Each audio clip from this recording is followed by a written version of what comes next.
Hello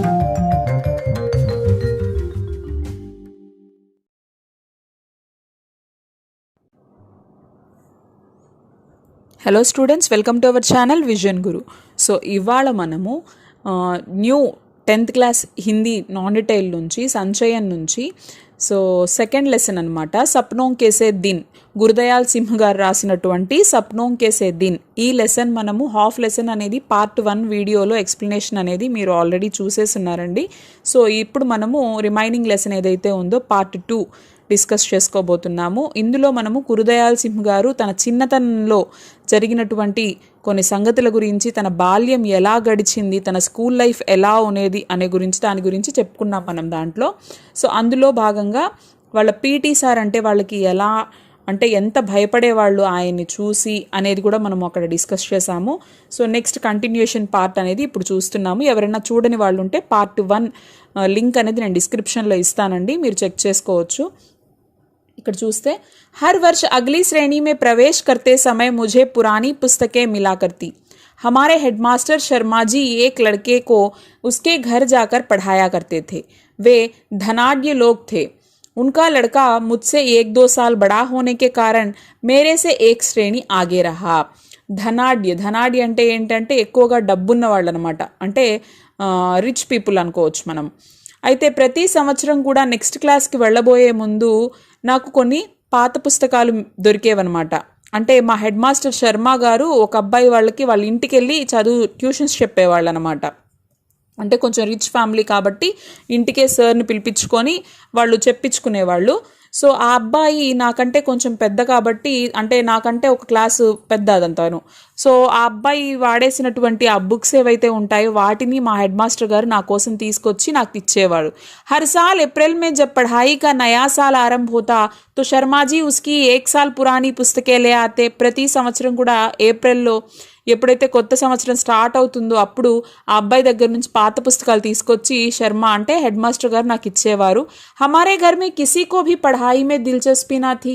यदि नई किताबें लानी पड़ती जो तब 1-2 रुपये में आ जाया करती तो शायद इसी बहाने पढ़ाई 3-4 श्रेणी में ही छूट जाती.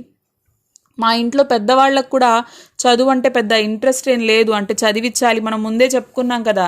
సో పక్కనున్నటువంటి గ్రామాల నుంచి వచ్చి ఇక్కడ స్థిరపడ్డ వాళ్ళు పేరెంట్స్కి కూడా పెద్ద పిల్లల్ని చదివించాలి, ఏమన్నా వాళ్ళు జీవితంలో ఇది సాధించాలి ఇలాంటిది ఏం లేదు వాళ్ళకి. సో కాబట్టి అందులో నాకు పుస్తకాలు ఫ్రీగా వస్తుండబట్టి నేను ఈ మాత్రమైనా అంటే 3rd 4th కూడా కంప్లీట్ చేశాను. లేదంటే ఆ రోజుల్లో బుక్స్ కొనాలి అంటే ₹1-2 పెట్టాల్సి వచ్చేది. సో అప్పుడు వాళ్ళు ఖచ్చితంగా నన్ను 2nd క్లాస్లోనే చదువు మానిపించేసేవాళ్ళు. ఇలా హెడ్ మాస్టర్ గారు ఫ్రీగా ఆయన బుక్స్ తీసుకొచ్చి ఇవ్వడం వల్ల నేను కనీసం 4th క్లాస్ దాకా కూడా లాక్కొచ్చాను. कोई 7 साल स्कूल में रहा तो ये कारण पुरानी किताबें मिल जाना भी था. కాపీయో అంటే నేను 7 years స్కూల్లో చదివాను అంటే దానికి ఒక కారణం ఏంటి అంటే ఇది కూడా, ఎందుకంటే మా అమ్మ వాళ్ళకి పెద్ద ఖర్చు ఏం లేదు, వాళ్ళు ఏం బుక్స్ తీసి ఇవ్వండి అది నేను అడగలేదు. వచ్చే పాత పుస్తకాలతోనే నేను చదువును సాగిస్తున్నాను కాబట్టి వాళ్ళు కూడా పెద్ద నాకేం అడ్డు చెప్పలేదు. సో ఇది కూడా ఒక రీజన్ నా స్టడీస్ కంటిన్యూ అవ్వడానికి. कॉपियों, पेंसिलों, होल्डर या स्याही दवात में भी मुश्किल से 1-2 रुपये साल भर में खर्च हुआ करते, परंतु उस ज़माने में 1 रुपया भी बहुत बड़ी रकम हुआ करती थी. సో బుక్స్కి పెట్టకపోయినా కూడా టెక్స్ట్ బుక్స్ అంటే వాళ్ళు ఫ్రీగా ఇస్తారు, రాయడానికి నోట్ బుక్స్ కావాలి, పెన్సిల్స్, ప్యాడ్, లేకపోతే ఇంక్, సో ఇలాంటివి ఏదో ఒకటి అవసరం అవుతాయి కదా. వాటికి కూడా నాకు సంవత్సరానికి ఎంత లేదన్నా కనీసం ₹1-2 ఖర్చు అయ్యేది. ఆ రోజుల్లో ₹2 అంటే చాలా పెద్ద గొప్ప అనే చెప్పుకోవచ్చు మనం. సో పెద్ద అమౌంట్, రకం అంటే ఏంటంటే అమౌంట్. 1 रुपये में 1 सेर घी आया करता और 2 रुपये की 1 मन 40 सेर गंधम. చూడండి ఆ రోజుల్లో రూపాయి అంటే ఎంతో పెద్ద అమౌంట్ అని ఎందుకు అంటున్నానంటే ₹1కి 1 కిలో నెయ్యి వచ్చేది. ఆ రోజుల్లో 1 కిలో నెయ్యి ₹1కి వచ్చేది. ఇంకా ₹2కి 1 మన్ అంటే ఏంటంటే 40 కిలోలు, 40 సేర్, 40 సేర్ల ధాన్యం వచ్చేది ₹2కి. అంటే అది గొప్ప విషయమే కదా. అంటే ఆర్థికంగా వెనకబడినటువంటి ఫైనాన్షియల్గా కొంచెం పూర్ ఫ్యామిలీస్కి ఇది ఎక్కువ అమౌంటే కదా, 40 కేజీల దాకా ధాన్యం వస్తుందంటే వాళ్ళు తినొచ్చు కదా దాన్ని, ఎంచక్క పిల్లడికి స్కూల్కి పెట్టేస్తే ఏమొస్తుంది అని భావిస్తారు. इसी कारण खाते पीते घरों के लड़के ही स्कूल जाया करते थे. అందువల్లే ఆ రోజుల్లో చదువుకునే పిల్లలంతా ఎవరు అంటే కొంచెం రిచ్ ఫ్యామిలీస్కి చెందిన, ఖాతే పీతే ఘరోం కే లడ్కే మతలబ్ ధనిక్ జో హోతే హై వే లోగ్, ఎవరైతే రిచ్ పీపుల్ ఉంటారో వాళ్ళ పిల్లలు మాత్రమే చదువుకునే వాళ్ళు ఎక్కువగా. హమారే దో పరివారో మే మే పెహలా లడ్కా థా జో స్కూల్ జానే లగా థా. మా 2 కుటుంబాల్లో కూడా, అంటే వాళ్ళ కుటుంబం, వాళ్ళ బాబాయ్ వాళ్ళ కుటుంబం, అలాగా మా 2 కుటుంబాల్లో కూడా నేను ఒక్కడనే స్కూల్కి వెళ్ళే అబ్బాయిని, ఇంకెవ్వరూ చదువుకోలేదు. परंतु किसी भी नई श्रेणी में जाने का ऐसा चाव कभी भी महसूस नहीं हुआ जिसका जिक्र कुछ लड़के किया करते. अजीब बात थी कि मुझे नई कॉपियों और पुरानी पुस्तकों में से ऐसी गंध आने लगती कि मन बहुत उदास होने लगता था. उसका ठीक ठीक कारण तो कभी समझ में नहीं आया, परंतु जितनी भी मनोविज्ञान की जानकारी है, इस अरुचि का कारण यही समझ में आया कि आगे की श्रेणी की कुछ मुश्किल पढ़ाई और नए मास्टरों की मारपीट का भय ही कहीं भीतर जमकर बैठ गया था. చూడండి, అయితే ఎప్పుడు కూడా నాకు నెక్స్ట్ క్లాస్కి వెళ్తున్నాను, హయ్యర్ క్లాస్కి వెళ్తున్నాను అన్న ఉత్సాహం కానీ ఇంట్రెస్ట్ కానీ నాలో ఎప్పుడు కలిగేది కాదు. అంటే మిగతా పిల్లలు చెప్తుంటారు కదా, మనం నెక్స్ట్ క్లాస్కి వెళ్తున్నాం, ప్రమోట్ అవుతున్నామని, అలా నాకు ఎప్పుడూ ఉండేది కాదు. ఎందుకో నాకు ఆ పాత టెక్స్ట్ బుక్స్ కానీ లేకపోతే కొత్త నోట్బుక్స్లో నుంచి కానీ వచ్చే స్మెల్ కూడా నాకు ఎలా అనిపించేదంటే ఒక రకమైనటువంటి తెలియని బాధని కలిగించేది. నేను చాలా నిరుత్సాహపడిపోయేవాడిని. దానికి కారణం ఏంటి అంటే ఉస్కా ఠీక్ ఠీక్ కారణంతో కభీ సమజ్ మే నహీ ఆయా. నాకు దానికి కారణం కూడా అప్పుడు అర్థమయ్యేది కాదు. కానీ తర్వాత, అంటే నేను టీచర్ ట్రైనింగ్ అప్పుడు చైల్డ్ సైకాలజీ చదివానని చెప్పాను కదా, సో దాన్ని బట్టి నాకు తెలిసింది ఏంటి, ఎందుకు నాకు అంత ఇష్టంగా ఉండేది, ఎందుకు నేను అంత ఇంట్రెస్ట్ చూపించేవాడిని కాదు అని అంటే దానికి ఒక కారణం ఏంటి అంటే, నాకు అంటే ఇప్పుడు అనిపిస్తోంది నాకు, అంటే లేఖకు పెద్దయ్యాక చెప్తున్నారనమాట. సో ఇది కూడా ఒక కారణం అయి ఉండొచ్చు అని తన కారణం చెప్తున్నారు. ఎందుకు అంటే హయ్యర్ క్లాసెస్కి వెళ్తే ఇంకా ఎక్కువ చదవాలి, ఎక్కువ కష్టంగా ఉంటుంది, కొత్త టీచర్స్ వస్తారు, వాళ్ళు కొడతారేమో తిడతారేమో అన్న భయం నాలో ఎక్కడో పేరుకుపోయింది, నా మనసులో ఉండిపోయింది. దానివల్ల నాకు అంత ఇంట్రెస్ట్ అనిపించేది కాదు, నెక్స్ట్ క్లాస్కి వెళ్తున్నామన్న ఆనందం కూడా ఉండేది కాదు. సభీ తో నయే నా హోతే థే, పరంతు 2-3 హర్ సాల్ హీ వహ్ హోతే జో కి ఛోటీ శ్రేణి మే నహీ పఢాతే థే. అయితే టీచర్స్ అందరూ కొత్త వాళ్ళేం కాదు, 2-3 మాత్రం కొత్త వాళ్ళు వచ్చేవాళ్ళు, 2-3 మాకు ప్రీవియస్ క్లాస్లో ఎవరైతే టీచ్ చేశారో ఆ టీచర్స్ కూడా వచ్చేవాళ్ళు. కుచ్ ऐसे भी भावना थी कि अधिक अध्यापक 1 साल में ऐसी अपेक्षा करने लगते कि जैसे हम हरफन मौला हो गए हो.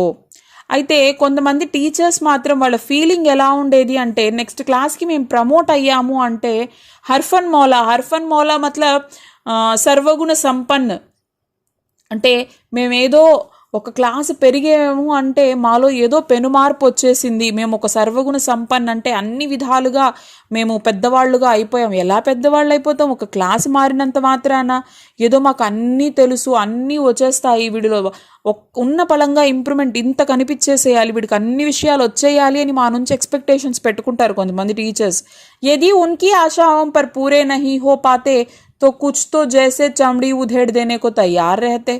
సో అలా హోప్స్ పెట్టుకుంటారు, ఎక్స్పెక్ట్ చేస్తారు. వాళ్ళ ఎక్స్పెక్టేషన్స్ మీద మేము దిగలేదు అంటే, వాళ్ళ హోప్స్కి మేము రీచ్ అవ్వలేదు అంటే అప్పుడు ఇంకా వాళ్ళు రెడీగా ఉంటారు, దేనికి, మా చర్మం ఒలవడానికి రెడీగా ఉంటారు.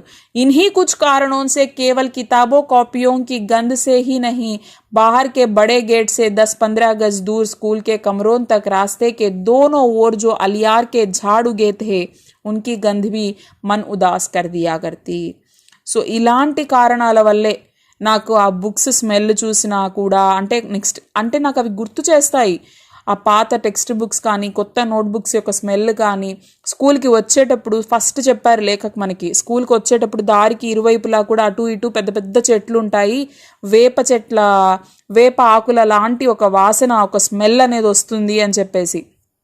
సో ఆ స్మెల్ కానీ ఇవన్నీ ఏంటంటే తనకి గుర్తు చేస్తూ ఉంటాయన్నమాట. నువ్వు నెక్స్ట్ క్లాస్కి వెళ్తున్నావు, ఇంకా డిఫికల్ట్గా ఉంటుంది, టీచర్స్ నీ నుంచి ఎక్కువ ఎక్స్పెక్ట్ చేస్తారు, సో నువ్వు అలా కానీ ఉండకపోతే వాళ్ళు నిన్ను పనిష్ చేస్తారు, ఈ భయాన్నంతా గుర్తు చేస్తూ ఉంటాయి నాకు ఈ స్మెల్స్ అనేవి. సో అందుకని నేను నిరుత్సాహపడిపోతూ ఉంటాను, నా మనసు చాలా దిగులు పడిపోతూ ఉంటుంది ఇవన్నీ చూసినప్పుడు, ఇవన్నీ స్మెల్ చేసినప్పుడు నాకు. परंतु स्कूल 1-2 कारणों से अच्छा भी लगने लगा था. అయితే మా స్కూల్ 1-2 కారణాల వల్ల నాకు మంచిగా కూడా అనిపిస్తుంది. అంటే మొత్తం నెగిటివ్ సైడే కాదు, పాజిటివ్ సైడ్ కూడా ఉంది మా స్కూల్కి నాకు మధ్య అనుబంధం. मास्टर प्रीतम चंद जब हम स्काउटों को परेड करवाते तो लेफ्ट राइट की आवाज या मुंह में ली विजिल से మార్చ్ कराया करते. ఫస్ట్లో నేను చెప్పాను కదా, సో స్కౌటింగ్ మా పీటీ సార్ గురించి అది కూడా ఒక బెస్ట్ రీజన్ నాకు స్కూల్కి వెళ్ళాలి అనిపించే దాంట్లో మంచి కారణాల్లో ఇది ఒక మంచి కారణం. ఏంటి అంటే మా పీటీ మాస్టర్ ప్రీతం చంద్ గారు, ఆయన పరేడ్ చేయించేటప్పుడు లెఫ్ట్ రైట్ అని చెప్పి ఆయన అరుస్తూ ఉంటారు కదా, ఆ సౌండ్, మూమేలీ విజిల్, ఆయన నోట్లో పెట్టుకున్నటువంటి ఆ విజిల్ సౌండ్ ఆయన మా చేత మార్చ్ ఫాస్ట్ చేస్తూ ఉండడం. फिर राइट टर्न या लेफ्ट टर्न या अबाउट टर्न कहने पर छोटे छोटे बूटों की एड़ियों पर दाएं बाएं या एकदम पीछे मुड़कर बूटों की टक टक करते अकड़ कर चलते तो लगता जैसे हम विद्यार्थी नहीं बहुत महत्वपूर्ण आदमी हो, फौजी जवान. అయితే ఆయన right turn, left turn, about turn అని ఇలాగ పెద్ద పెద్దగా అరుస్తూ మా చేత మార్చ్ ఫాస్ట్ చేపిస్తూ విజిల్స్ వేస్తూ ఉన్నప్పుడు మేము ఆ చిన్న చిన్న బూట్లు వేసుకొని మేము అలాగ లెఫ్ట్ టర్న్ అవుతూ, రైట్ టర్న్ అవుతూ, ఒక్కసారిగా అబౌట్ టర్న్ అన్నప్పుడు వెనక్కి తిరుగుతూ ఇలా మన అంటే స్టిఫ్గా నడుస్తూ ఉంటే మాకు ఆ ఫీలింగ్ ఎలా ఉండేదంటే, ఆ కాకి డ్రెస్ వేసుకొని మేము స్టూడెంట్స్ కాదు, మేము చాలా గొప్ప వ్యక్తులం అయిపోయాము, మేము సైనికులు అయిపోయాము, మేము ఒక ఆర్మీ ఆఫీసర్లుగా తయారయ్యాము, అలాంటి ఒక ప్రౌడ్ మూమెంట్ అనమాట, ప్రౌడ్ ఫీలింగ్గా ఉండేది మాకు. दूसरे विश्व युद्ध का समय था, परंतु हमारी नाभा रियासत का राजा अंग्रेजों ने 1923 में गिरफ्तार कर लिया था और तमिलनाडु में कोडाईकनाल में ही जंग शुरू होने से पहले उसका देहांत हो गया था. అయితే ఇది ఎప్పటి మాట అంటే సెకండ్ వరల్డ్ వార్ జరిగేటువంటి ఆ మూమెంట్ అనమాట. దూసరే విశ్వయుద్ధ్, రెండవ ప్రపంచ యుద్ధం, సెకండ్ వరల్డ్ వార్ జరిగేటువంటి ఆ టైం పీరియడ్. సో అప్పుడు హమారీ నాభా రియాసత్ కా రాజా, నాభా యొక్క రాజుగారు అక్కడ బ్రిటిష్ వాళ్ళు ఆయన్ని 1923లో అరెస్ట్ చేసేసారు.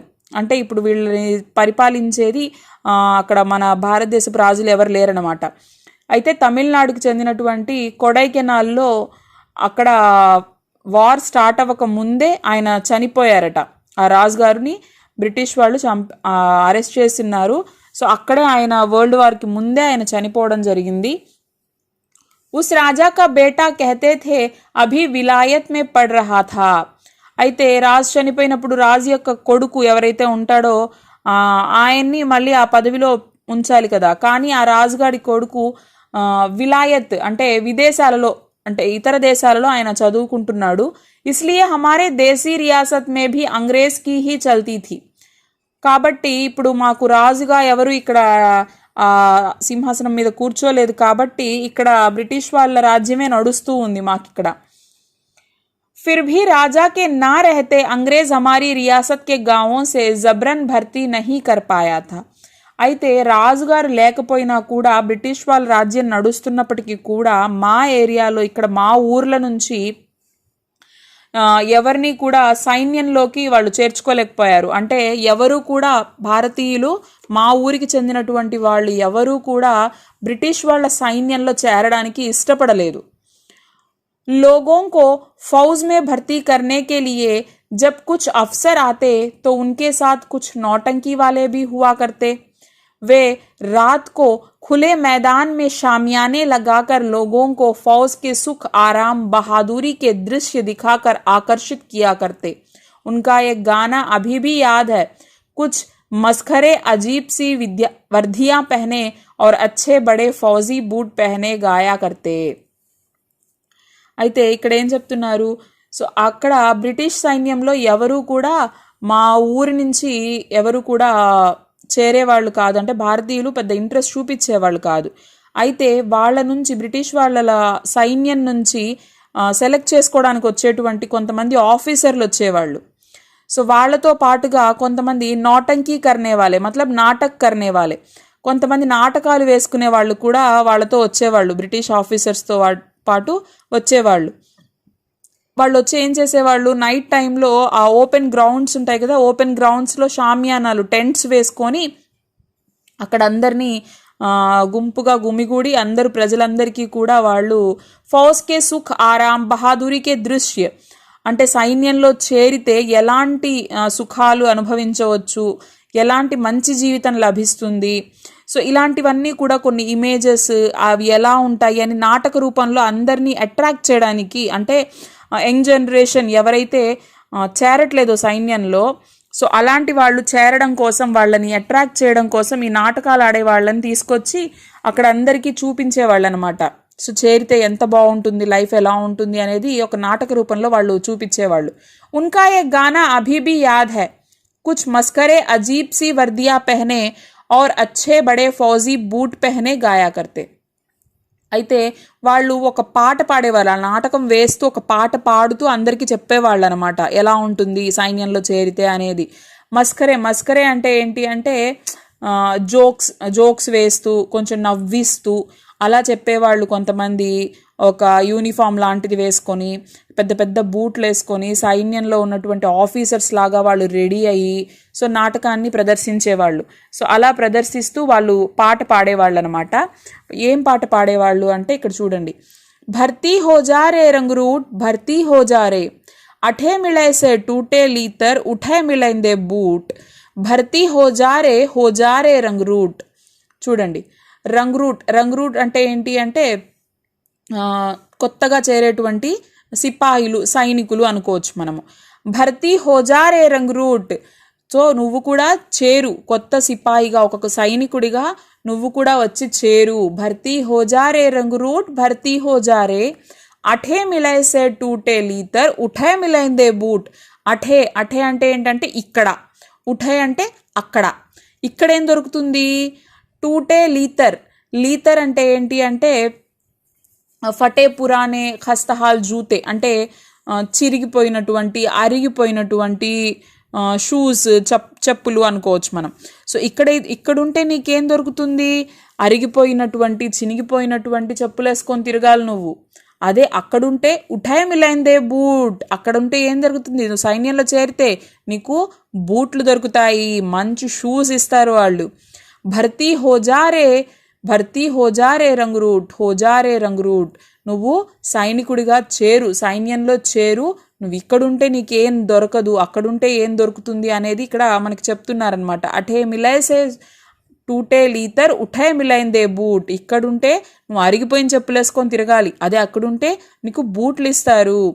అఠే పెహన్సే ఫటే పురాణే ఉఠే మిలెంగే సూట్ భర్తీ హోజారే రంగురూట్. చూడండి మళ్ళీ ఏం చెప్తున్నారు, అఠే పెహన్సే ఫటే పురాణే ఉఠే మిలెంగే సూట్, ఇక్కడుంటే నువ్వు చినిగిపోయినటువంటి దుస్తులు ధరించాలి, అదే అక్కడుంటే నీకు సూట్, కోట్, బూట్ ఇస్తారు, సో అవి వేసుకోవచ్చు నువ్వు. కాబట్టి నువ్వు సైన్యంలో చేరు అని చెప్పేసి యువకులందరినీ కూడా ఆకర్షించడానికి, వాళ్ళందరూ అట్రాక్ట్ అవ్వడానికి ఇలాగా మాటలు చెప్తూ పాటలు పాడుతూ వాళ్ళ నాటకాన్ని ప్రదర్శించేవారు. ఇన్హీ బాతోన్ సే ఆకర్షిత్ హో కుచ్ నౌజవాన్ భర్తీకే లియే తయార్ హో జాయా కర్తే. ఇవన్నీ చూసి ఇవన్నీ విని కొంతమంది యువకులు ఆకర్షితులయ్యి అందులో చేరేవాళ్ళు, సైన్యంలో చేరిపోయేవాళ్ళు సైనికులుగా. కభీ కభీ హమే భీ మెహసూస్ హోతా कि हम भी फौजी जवानों से कम नहीं, धोबी की धुली वर्दी और पॉलिश किए बूट और जुराबों को पहने जब हम स्काउटिंग की परेड करते तो लगता हम फौजी ही है. అయితే అప్పుడప్పుడు నాకు కూడా అనిపిస్తుంది, నేను కూడా ఫీల్ అవుతాను. ఎలా ఫీల్ అవుతాను, నేను కూడా ఒక సైనికుడిలాగా ఫీల్ అవుతాను, నేను ఒక యోధుడిలాగా ఫీల్ అవుతాను. సో మంచిగా చాకలి ఉతికి వేసినటువంటి నా మంచి యూనిఫామ్ని వేసుకొని, పాలిష్ చేసిన షూస్, సాక్స్లు ఇవన్నీ వేసుకొని నేను స్కౌటింగ్లో పరేడ్ చేస్తూ ఉంటే నేను కూడా ఒక సైనికుడిని అన్న ఫీలింగ్ నాలో కలుగుతుంది. మాస్టర్ ప్రీతం చంద్ కో స్కూల్ కే సమయ మే కభీ భీ హమ్నే ముస్కురాతే యా హస్తే నా దేఖా థా. అయితే మా పీటీ సార్ ప్రీతం చంద్ సార్ని ఎప్పుడు కూడా మా స్కూల్ టైంలో ఆయన నవ్వినట్లు కానీ అంటే జస్ట్ ఒక చిన్న స్మైల్ ఇచ్చింది కూడా మేము ఎప్పుడూ చూడలేదు. ఉన్కా ఠిగ్నా కద్ దుబ్లా పత్లా పరంతు గఠీలా శరీర్. సో ఆయన హైట్ కొంచెం తక్కువ ఉండేవాళ్ళు అనమాట. ఠిగ్నా కద్ ఛోటా కద్ దుబ్లా పత్లా పరంతు గఠీలా శరీర్, కొంచెం సన్నగానే ఉండేవారు కానీ బలిష్టంగా ఉండేవారు అనమాట. అంటే దృఢమైన శరీరాన్ని కలిగి ఉండేవాళ్ళు. माता के दागों से भरा चेहरा और बाज सी तेज आंखें, खाकी वर्दी, चमड़े के चौड़े पंजों वाले बूट, सभी कुछ ही भयभीत करने वाला हुआ करता था. ఇక్కడ ఆయన పీటీ సార్ ఎలా కనిపిస్తున్నారు అనే దాని గురించి వర్ణిస్తున్నారనమాట. సో ఆయన కొంచెం షార్ట్గా ఉండేవాళ్ళు, సన్నగా ఉన్నప్పటికీ మంచి పుష్టికరమైనటువంటి శరీరాన్ని కలిగి ఉండేవాళ్ళు. ముఖం మీద ఆయనకి మచ్చలు మచ్చలుగా ఉండేవి, మంచి షార్ప్ ఐస్, నెక్స్ట్ ఖాకీ యూనిఫామ్ వేసుకొని ఉండేవాళ్ళు, పెద్ద పెద్ద బూట్లు వేసుకొని ఉండేవాళ్ళు అనమాట. సో ఆయన ఆకారము, ఆయన వేసుకున్నటువంటి యూనిఫాము ఇదంతా కూడా చూడ్డానికి గంభీరంగా భయంకరంగా ఉండేది. ఉన్కే బూటోं की ऊंची एड़ियों के नीचे भी खुरियां लगी रहती, जैसे तांगे के घोड़ों के पैरों में लगी रहती. అయితే ఆయన బూట్ల కింద కొంచెం అంటే హైట్ తక్కువ ఉన్న వాళ్ళు కొంచెం హీల్ టైప్ అంటే కొంచెం హైట్గా కనిపించడం కోసం, ఎత్తుగా కనిపించడం కోసం షూస్ కింద ఉంటుంది కదా. సో అలాగా కొంచెం హీల్ ఎక్కువగా ఉన్నటువంటి షూస్ని వేసుకునేవాళ్ళు. ఆ షూస్కి కింద కూడా ఇప్పుడు గుర్రాలకి కాళ్ళకి కింద ఉంటుంది కదా స్టీల్ది, సో नाल घोड़े का नाल जो होता है उसी तरह का शू में भी बना हुआ है. उनके बूट में, पीटी సార్ के बूट में भी बना हुआ है. ఆయన షూస్లో కూడా కింద అలాగా స్టీల్ టైప్లో ఇట్లా వచ్చిందనమాట హీల్ దగ్గర. సో వాటికి మేకులు లాంటివి ఉన్నాయన్నమాట, మేకులు కొట్టేసి అట్లా ఉందన్నమాట. అంటే చాలా హార్డ్గా ఉందన్నమాట. అంటే यदि वह सख्त जगह पर भी चलते तो खुरियों और कीलों के निशान वहाँ भी दिखाई देते. సో ఆయన మట్టి ఉన్న చోట కాకుండా కొంచెము గచ్చిలాగా ఉన్న ప్రదేశంలో, కొంచెం గట్టిగా హార్డ్గా ఉన్న ప్లేస్లో నడిచినా కూడా ఆయన పాదముద్రలు, ఆయన షూస్ యొక్క ప్రింట్స్ అనేవి అలాగే కనిపిస్తాయన్నమాట. సో అంత బలమైనటువంటి బరువైనటువంటి బూట్లు ఆయన ధరించేవాడు. हम ध्यान से देखते इतने बड़े और भारी भारी बूट पहनने के बावजूद उनके टखनों में कहीं मोच तक नहीं आती थी. उनको देखकर हम यदि घर वालों से बूटों की मांग करते तो माँ बाप यही कहते कि टकने टेढ़े हो जाएंगे, सारी उम्र सीधे ना चल पाओगे. అయితే ఆయన వేసుకున్నటువంటి ఆ భారీ భారీ బూట్లు చూసి ఎప్పుడైనా మాకు అనిపిస్తూ ఉంటుంది, అరే ఇంత పెద్ద పెద్ద బరువైన షూస్ వేసుకొని నడుస్తుంటాడు, ఈయనకి కాలు వంకరగా పోవేమో, నొప్పి రాదేమో అలా అనిపిస్తూ ఉంటుంది. ఒకవేళ ఈ బూట్లు చూసి మేము కానీ ఇంటికి వెళ్ళి అడిగామనుకోండి, ఇలాంటి షూస్ కావాలి మాకు అని, మా పేరెంట్స్ ఖచ్చితంగా ఇదే చెప్తారు, నీ కాళ్ళు వంకరపోతాయి, అంత బరువైన బూట్లు వేసుకొని నువ్వు ఎలా నడుస్తావు, జీవితాంతం కుంటుతూ ఉండాలి, ఇలాగే చెప్తారు మా పేరెంట్స్. సో అలా ఉన్నాయి ఆయన షూస్. మాస్టర్ ప్రీతం చంద్ से हमारा डरना तो स्वाभाविक था, परंतु हम उनसे नफरत भी करते थे. कारण तो उसका मारपीट था. हम सभी को जो मेरी उम्र के है वह दिन नहीं भूल पाया जिस दिन वह हमें चौथी श्रेणी में फारसी पढ़ाने लगे थे. అయితే సో ఆయన ఆకారం గంభీరంగా ఉండబట్టి లేఖకు కూడా అప్పుడు చిన్న పిల్లాడు కదా. సో కాబట్టి నేను ఆయన్ని చూసి భయపడ్డం అనేది ఆబ్వియస్లీ అనమాట. నేను న్యాచురల్గానే ఆయన చూస్తే ఎవరైనా పిల్లలు, నా ఏజ్ ఉన్న పిల్లలు ఎవరైనా సరే భయపడతారు. అందులో ఆయన చాలా స్ట్రిక్ట్గా, సీరియస్గా, ఎప్పుడు నవ్వరు. సో కాబట్టి ఆయన చూసి మేము ఎవరైనా భయపడుతూనే ఉంటాము. ఆ రోజు మాత్రం నేను నా జీవితంలో మర్చిపోలేను అంటున్నారు లేఖక్. ఆ రోజంటే ఏ రోజు, ఎప్పుడైతే లేఖక్ 4th క్లాస్లో ఉన్నప్పుడు జరిగినటువంటి సంఘటన అనమాట ఇది. 4th క్లాస్లో ఉన్నప్పుడు ఆయన ప్రీతం చంద్ పీటీ సార్ ఎవరైతే ఉన్నారో వాళ్ళకి ఫార్సీ చెప్పడానికి వెళ్ళేవాళ్ళు అనమాట. हमें उर्दू का तो तीसरी श्रेणी तक अच्छा अभ्यास हो गया था, परंतु फारसी तो अंग्रेजी से मुश्किल थी. అయితే మాకు 3rd క్లాస్ దాకా ఉర్దూ చెప్పేవాళ్ళు, కానీ ఫార్సీ మాకు 4th క్లాస్లోనే వచ్చింది. మాకు అనిపిస్తూ ఉండేది, అబ్బా ఏంటిది ఇంత కష్టంగా ఉంటుంది, దీనికంటే ఇంగ్లీషే ఈజీగా ఉంటుందేమో కదా అని మేము ఫీల్ అయ్యేవాళ్ళం. అంటే ఆ సబ్జెక్ట్ అంటే మాకు చాలా భయంగా ఉండేది. అందులో అది చెప్పడానికి ఎవరు వచ్చారు? పీటీ సారే వచ్చారు. अभी हमें पढ़ते एक सप्ताह भी ना हुआ होगा कि प्रीतम चंद ने हमें एक शब्द रूप याद करने को कहा और आदेश दिया कि कल इसी घंटी में जुबानी सुनेंगे.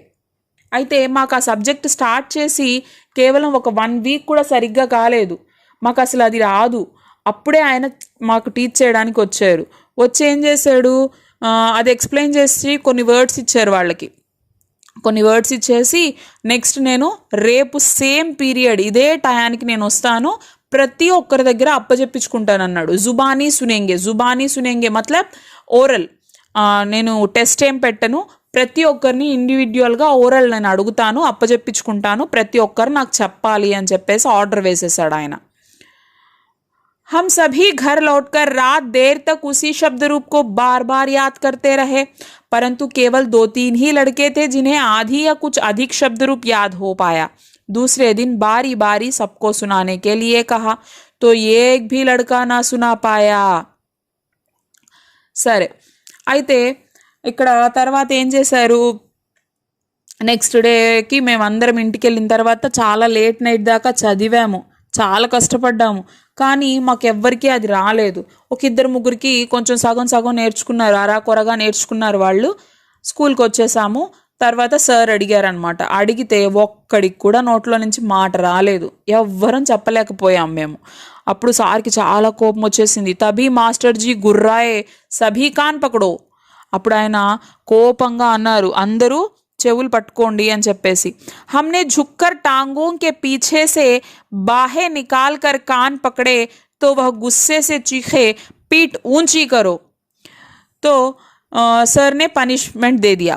ఇక్కడ సార్ పనిష్మెంట్ ఇచ్చారనమాట. అంటే మనం కింద కూర్చొని కాళ్ళ మధ్యలో నుంచి చేతులు రానిచ్చి చెవులు పట్టుకుంటాం, పనిష్ చేస్తారు కదా, సో ఆ పొజిషన్లో కూర్చోమని చెప్పాడు ఆయన. సో అట్లాగా కాళ్ళ మధ్యలో నుంచి చేతులను తీసుకొచ్చి చెవులు పట్టుకోవాలి. సో చాలా కష్టంగా ఉంటుంది, కాళ్ళు నొప్పెడతాయి, అలా కూర్చోలేరు ఎక్కువసేపు. అది కూడా స్ట్రైట్గా వీపు నువ్వు నేరుగా పెట్టాలి అని చెప్పేసి ఆయన అరిచాడు. पीठ ऊंची करके कान पकड़ने से 3-4 मिनट में ही टांगों में जलन होने लगती थी. मेरे जैसे कमज़ोर तो टांगों के थकने से कान पकड़े हुए ही गिर पड़ते. అయితే అలా ఆయన చెప్పినట్లుగా అలా కూర్చుంటే మేము ఒక 3-4 నిమిషాలకే కాళ్ళు నొప్పులు స్టార్ట్ అయిపోతాయి. నాలాగా సన్నగా ఉన్నవాడైతే మరి అసలు కిందే పడిపోతాడు అలా కూర్చోలేక. जब तक मेरी और हरबम्स की बारी आई तब तक हेडमास्टर शर्मा जी अपने दफ्तर में आ चुके थे.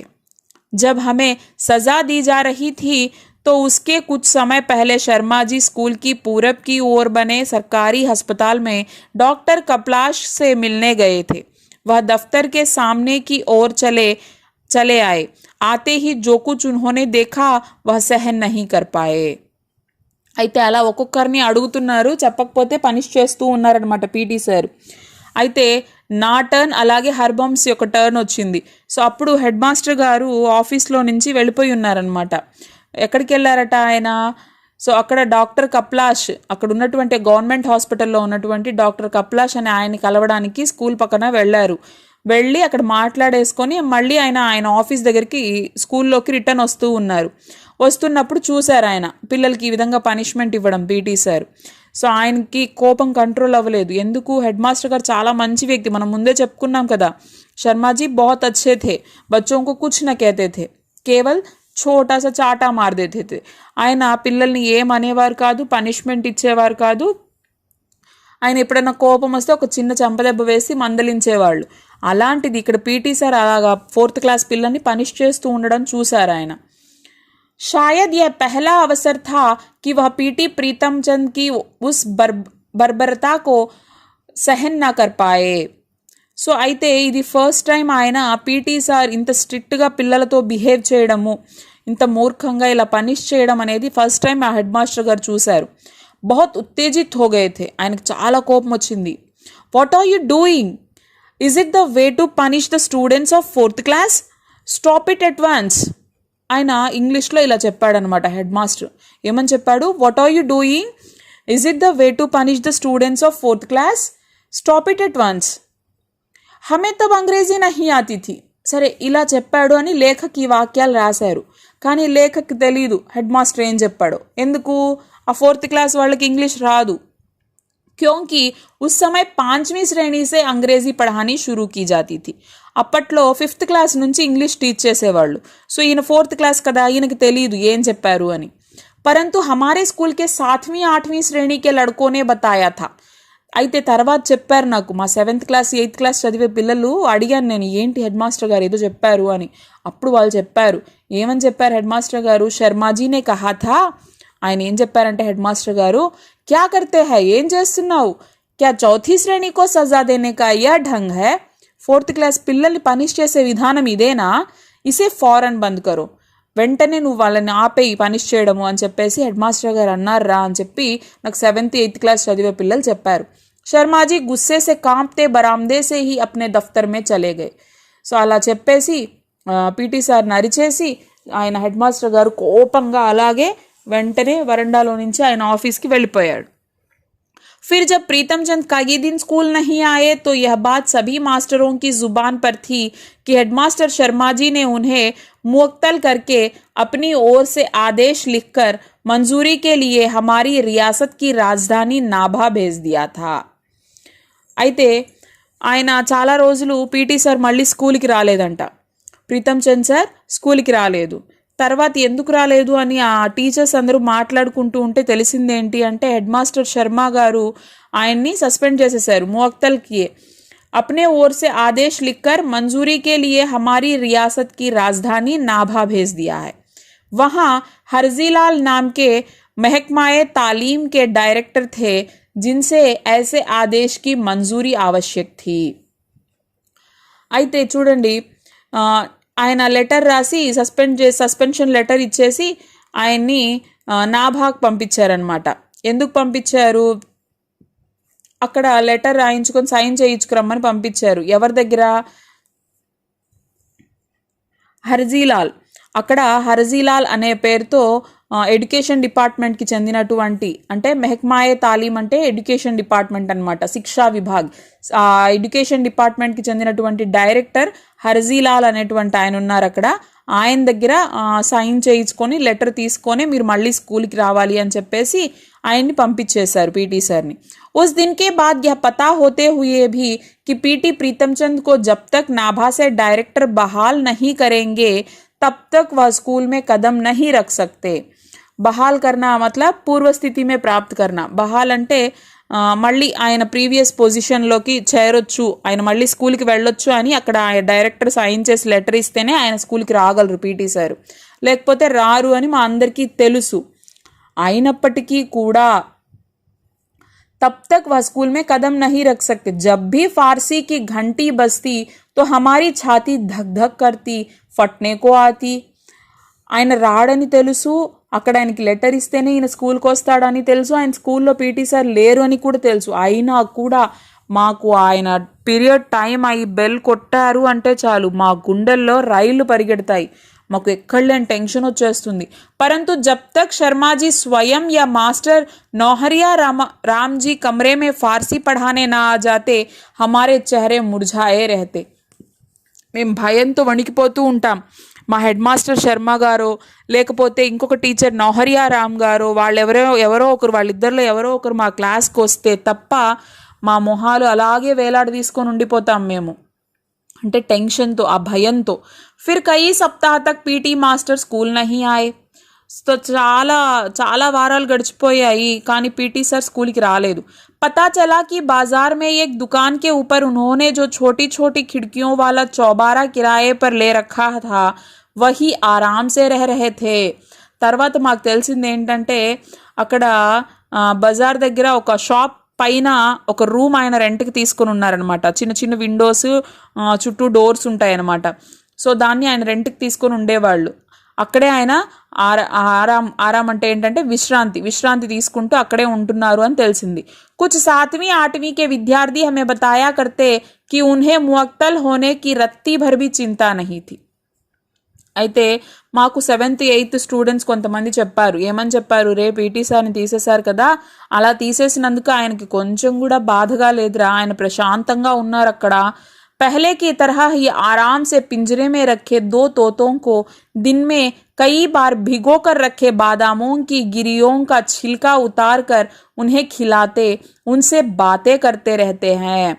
ఇంతకు ముందులాగే ఆయన చాలా సంతోషంగా ప్రశాంతంగా ఆ గదిలో చక్కగా ఉంటున్నారా, ఆయన దగ్గర ఉన్నటువంటి ఆ పంజరంలో ఉండేటువంటి 2 చిలుకలు ఉన్నాయి కదా, వాటికి ఎంచక్క డే టైంలో ఆయన బాదం గింజల్ని నానబెట్టి వాటి తొక్క తీసేసి ఆ బాదం పలుకుల్ని ఆ చిలుకలకి తినిపిస్తూ ఆయన హాయిగా జీవితాన్ని గడిపేస్తున్నాడు రా అని చెప్పేసి వాళ్ళు చెప్పారట.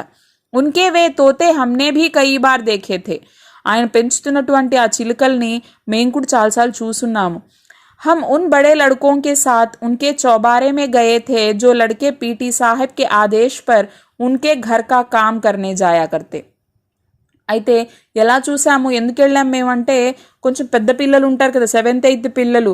సో ఆ పిల్లలు ఎప్పుడైనా పీటీ సార్ ఏదైనా చిన్న చిన్న పనులు చెప్పేవాళ్ళు, ఇంటి దాకా వెళ్ళి ఇచ్చేసేసి రండి అని. సో అలాగ వాళ్ళు ఏదైనా పని చేయడానికి వెళ్తారు కదా, వాళ్ళతో మేము కూడా వెళ్ళేవాళ్ళం. అలా నేను వెళ్ళి వాళ్ళ చిలుకల్ని చూసున్నాను. పరంతు హమారే లియే యహ్ చమత్కార్ హీ థా कि जो प्रीतम चंद बिल्ला मार मार कर हमारी चमड़ी तक उधेड़ देते, वह अपने तोतों से मीठी मीठी बातें कैसे कर लेते. అయితే ఇప్పటికీ మాకు ఆశ్చర్యంగా ఉండేది ఏంటి అంటే, ఆయన ప్రీతం చంద్ సార్, ఆ పీటీ సార్ ఎవరైతే ఉన్నారో ఆయన మమ్మల్ని విపరీతంగా కొట్టేవాళ్ళు కదా, కొట్టి కొట్టి మా చర్మం ఒలిచేవాళ్ళు. సో అంత స్ట్రిక్ట్గా ఉండేటువంటి, అంత సీరియస్గా ఉండేటువంటి ఆయన చిలుకలతో తీయగా ఎలా మాట్లాడతాడు అసలు. క్యా తోతోంకో ఉన్కి దహక్తీ భూరీ ఆంఖోం సే భయనా లగ్తా థా. పాపం ఆ చిలుకలు ఆయన్ని చూసి, ఆయన మిడిగుడ్లను చూసి భయపడవా? ఆయన అంత గంభీరంగా భయంకరంగా స్ట్రిక్ట్గా ఉంటాడు కదా, పాపం ఆ చిలుకలు ఆయన్ని చూసి అసలు భయపడవేమో. हमारी समझ में ऐसी बातें तब नहीं आ पाती थी, बस एक तरह इन्हें अलौकिक ही मानते थे. అయితే నాకు అప్పట్లో ఈ మాటలన్నీ అర్థమయ్యేవి కాదు. నేనేమనుకునేవాడిని అంటే, ఇది ఒక అద్భుతం అని చెప్పుకోవచ్చు.